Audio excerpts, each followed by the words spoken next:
nous recevons pour célébrer la grande et belle solennité de Saint Joseph, l'évangile dit du recouvrement au temple, Jésus retrouvé. C'est étonnant comme choix. Pour célébrer Saint Joseph, on choisit un évangile dont Saint Joseph n'est quasiment pas un acteur, tout au plus est-il mentionné au détour d'un verset, tout à la fin, par la Vierge qui s'inquiète. Est-ce que c'est comme ça qu'on va découvrir sa personnalité, son rôle, sa place dans l'Église, dans nos vies ? C'est vraiment étonnant comme choix. Quand on célèbre quelqu'un, c'est d'abord pour lui dire merci, pour le féliciter de tout ce qu'il a fait. Et là, on nous met sous le nez ce qui semble être un grave manquement. Enfin, on lui confie la garde du Messie, voilà qu'il le laisse se perdre dans la foule, dans un pèlerinage. On aurait plutôt envie de passer ça sous silence, en tout cas. Pourquoi en parler aujourd'hui ?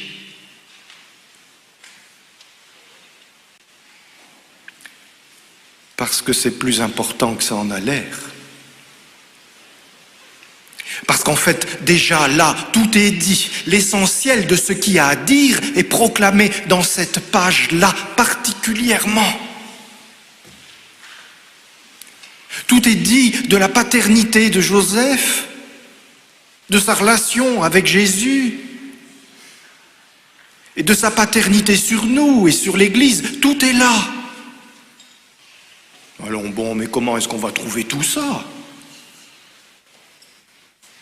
En prenant le temps de lire et en gardant bien à l'esprit que dans le fond, l'Évangile nous est étranger, on n'a pas vraiment encore compris, on n'a pas encore vraiment rentré dans l'Évangile, sinon nos vies ne seraient pas ce qu'elles sont. Vous voyez là particulièrement ici, mystère joyeux,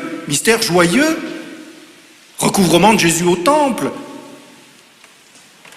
Elle est où la joie ? On ne comprend pas tellement. Quand on dit ça, on comprend vraiment ? Je ne suis pas sûr. Mais j'ai l'impression qu'on fait des étapes. Alors, il y a d'abord un mauvais moment à passer, après on peut se réjouir. Alors d'abord on perd Jésus, oh ben mince alors, après on le retrouve, ah ben chouette alors. Mystère joyeux, mais il est autant joyeux que douloureux. On nous parle essentiellement de l'angoisse de ses parents. Et il faut vraiment rentrer dans cette page, une angoisse qui dure 3 jours. Pour pouvoir comprendre bientôt 3 autres jours, les jours de la Passion, où nous serons de la même manière tentés de dire « Ah ben il y a 3 jours où on en bave, mais alors après, heureusement, tout est bien qui finit bien, on rentre dans la joie de Pâques et puis c'est fini. » Mais non. La joie et la souffrance telles que nous les concevons sont assez loin de ce que l'Esprit Saint nous donne à vivre en réalité. Au point qu'on peut même dire qu'il n'y a pas de vraie joie sans une authentique souffrance. Les deux viennent ensemble. Les jeunes gens, quand ils sont amoureux, en font l'expérience. Ils n'ont jamais eu autant le cœur aussi léger et ils n'ont jamais été autant dévorés par une inquiétude sincère pour l'être aimé. Alors, nous voyons ainsi la Sainte Famille en pèlerinage pour Jérusalem. Et au bout de la semaine, ils prennent le chemin du retour. Et Jésus, le jeune Jésus, dans sa 12e année, dans l'année où il rentre de plein pied dans la vie d'adulte, dans la foi, manifeste son indépendance. Il reste au temple. Marie, Joseph se mettent en peine de le retrouver. Ils sont très inquiets. Personne ne l'a vu. Il n'a accompagné aucun de leurs amis. Et ils le cherchent. Il n'y a aucune peine à imaginer certaines souffrances, certaines angoisses qui étreignent leur cœur, particulièrement celui de Saint Joseph, gardien du Rédempteur, qui a perdu le Messie. Il n'y a vraiment aucune peine à imaginer que, oui, il a pu être étreint de ce vertige. Il se dit, j'ai failli à mon devoir. Et il cherche Jésus. Et c'est d'abord ça qu'il faut garder, et c'est surtout ça qu'il faut garder. Il cherche Jésus, fruit du mystère, la recherche de Dieu en toutes choses. La recherche de Dieu en toutes choses. Pas seulement quand il nous semble que nous l'avons perdu. Oh, je me sens pas bien. Je vais retourner à l'église, je me sentirai mieux. Non, en toutes choses. C'est cette recherche-là dont témoignent Marie et Joseph. Oui, ils ont perdu Dieu de vue, c'est sûr. Mais ils nous initient à une autre souffrance concomitante.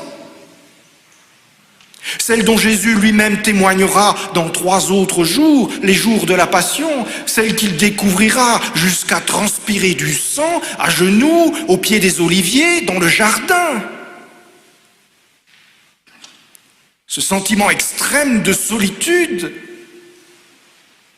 quand nos sens nous disent que Dieu nous a abandonnés, quand notre esprit ne trouve plus rien à se raccrocher, plus aucune raison d'espérer, plus aucune raison, et j'insiste, parce que la liturgie nous y invite lorsqu'elle nous dit, dans la lecture, en Romains 4, Abraham est devenu père par la foi. Abraham est devenu père, lui qui a espéré contre toute espérance. Il n'y a en vérité qu'une seule manière d'espérer contre toute espérance.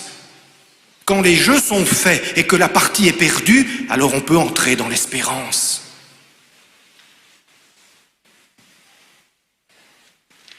Voilà le choix de cette lecture de Romains 4 qui nous initie à un aspect important de la paternité de Saint Joseph, qui lui aussi est devenu père par la foi et qui lui, dans ce moment d'abandon, celui qui l'éprouve d'avoir perdu de vue le Seigneur, celui qui l'éprouve d'avoir le sentiment que le Seigneur l'a abandonné,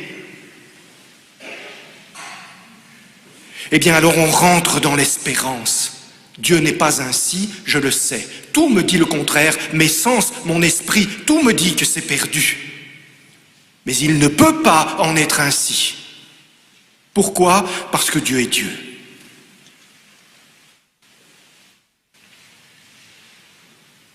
Donne-moi une grâce à demander en ce jour, de pouvoir chercher Dieu en toutes choses avec cette disposition du cœur-là, avec ce vertige-là.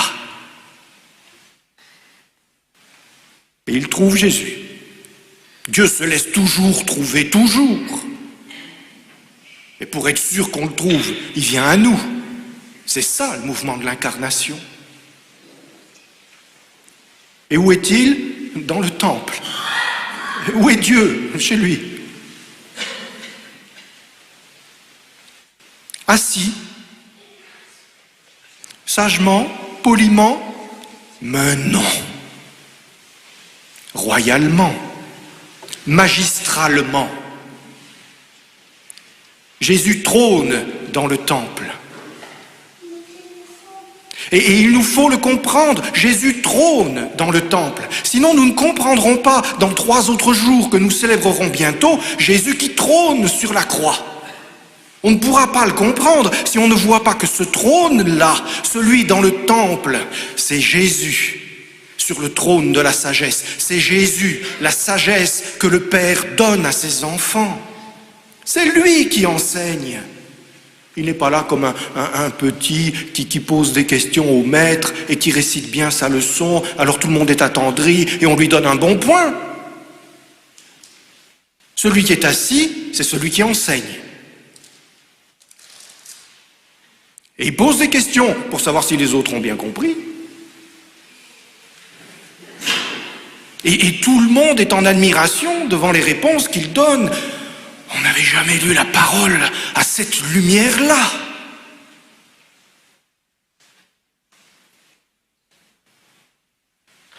Et nous pouvons donc dire, nous qui avons compris, grâce à la pédagogie de la liturgie, comment Saint Joseph cherchait, avec quelle énergie Saint Joseph cherchait, nous pouvons dire maintenant, il cherchait la sagesse, parce que c'est elle qui se révèle, parce que c'est elle qui se donne. Et on comprend facilement, n'est-il pas le juste?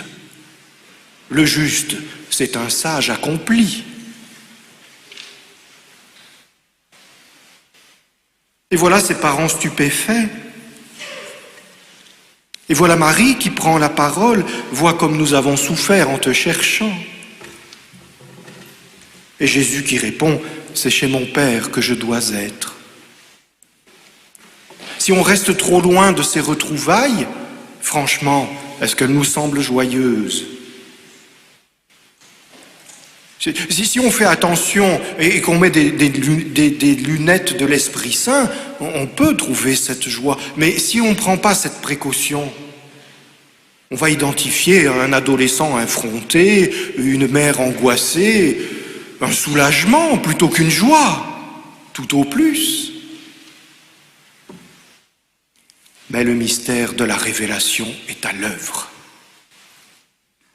Parce que Jésus est là dans le temple et il révèle le Père, c'est son impatience, c'est sa mission, c'est son désir, c'est ce qu'il fait tout le temps. Il révèle le Père qui donne la sagesse. Et le voilà qui, pour la première fois, prend la parole. Voilà, nous entendons les premières paroles du Verbe incarné rapportées par l'Évangile. C'est chez mon Père que je dois être. Il mentionne le mystère de son origine, lui qui est l'envoyé du Père. Il dit quel Père est notre Père. Et la Vierge Marie, bien entendu, dans le mouvement de ses passions, dans le mouvement de son inquiétude maternelle, est toute remuée. Et dans son intelligence, qui pour le moment n'est pas encore pleinement éclairée par la foi, qui grandit aussi chez la Vierge Marie, peu à peu, n'en est pas moins l'Immaculée,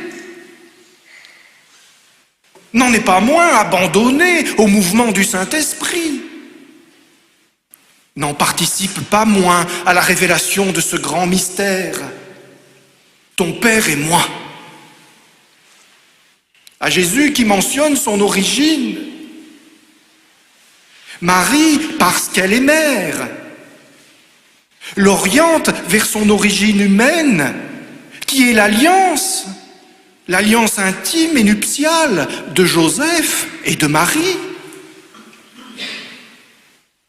Marie, parce qu'elle est mère, l'oriente vers le Père, Joseph, ton Père, Joseph. Elle ne prend pas 1000 précautions comme nous faisons par égard pour l'Immaculée Conception, pour l'incarnation virginale, en disant des pères putatifs, des pères nourriciers, des pères adoptifs et des pères je ne sais trop quoi, ce qui est très bien, ce qui est très respectueux et les théologiens doivent être entendus, mais la simplicité de la Vierge doit-elle être tue?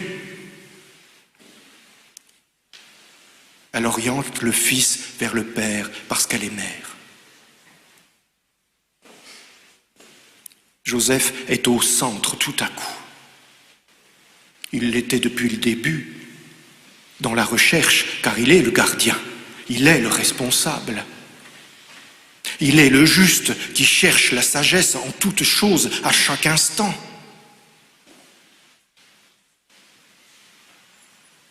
Et Jésus entend.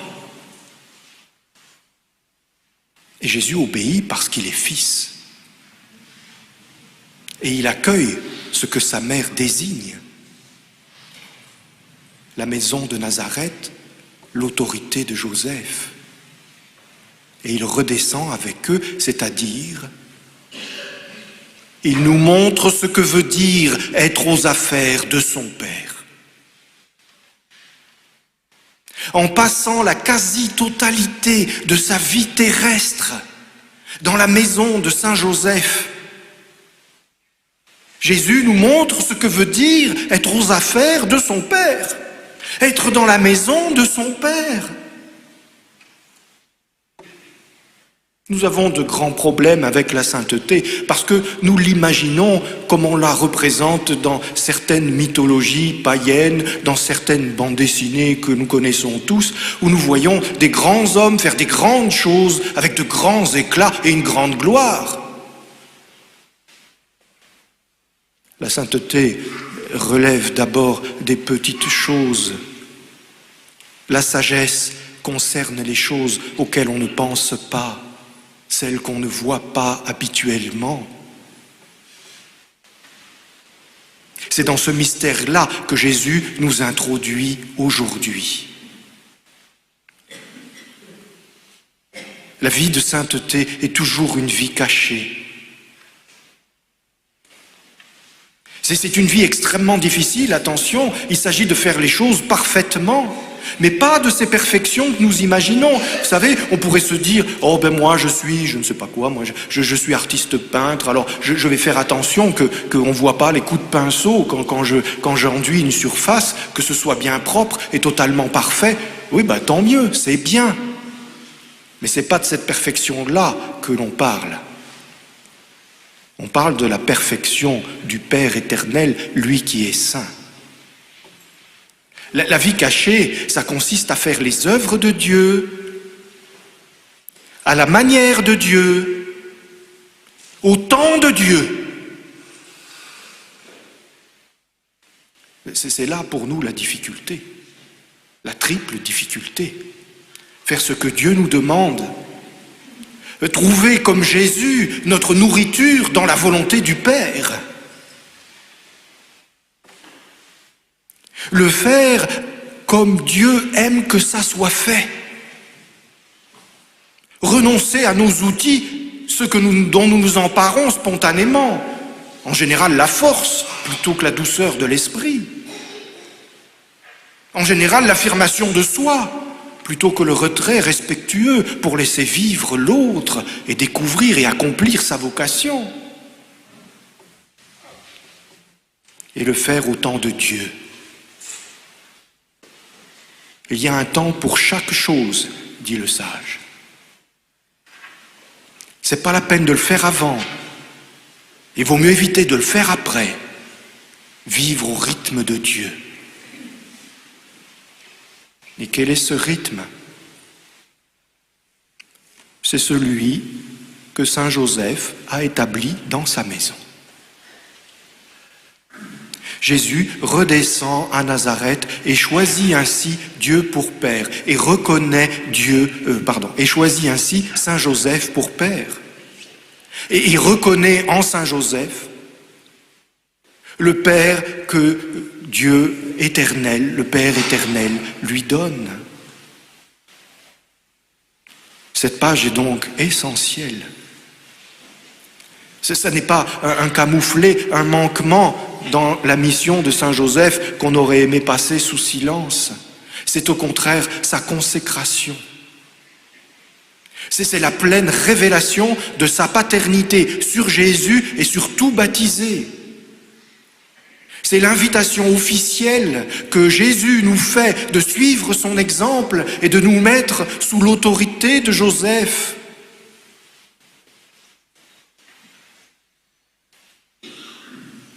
Demandons cette grâce aujourd'hui de ressentir l'appel de la Sainte Famille. Car nous l'avons bien compris, il ne s'agit pas, quand on veut propager la dévotion à saint Joseph, d'en faire un héros de bande dessinée, une figure extraordinaire qui se détache. Nous n'avons pu mener cette méditation que parce que l'Évangile nous a dit « Attention, vous ne pourrez pas découvrir saint Joseph en le séparant de Marie et de Jésus. » C'est même le contraire. C'est ensemble qu'il faut les accueillir, tous les trois. Et quand le pape François décide d'inaugurer aujourd'hui une année de la famille, il montre qu'il n'y a pas meilleur choix que saint Joseph. Non pas en vertu de toute la titulature qui est la sienne, et nous sommes heureux qu'il soit le protecteur des familles, qu'il soit le patron des pères, qu'il soit, etc. Nous sommes heureux de cela, mais voyons à la racine cette page d'évangile où Jésus nous dit simplement « Ma famille, c'est la vôtre. Il vous suffit de le vouloir. Il vous suffit d'en franchir le seuil et comme moi, de me mettre à l'école de Joseph à Nazareth. »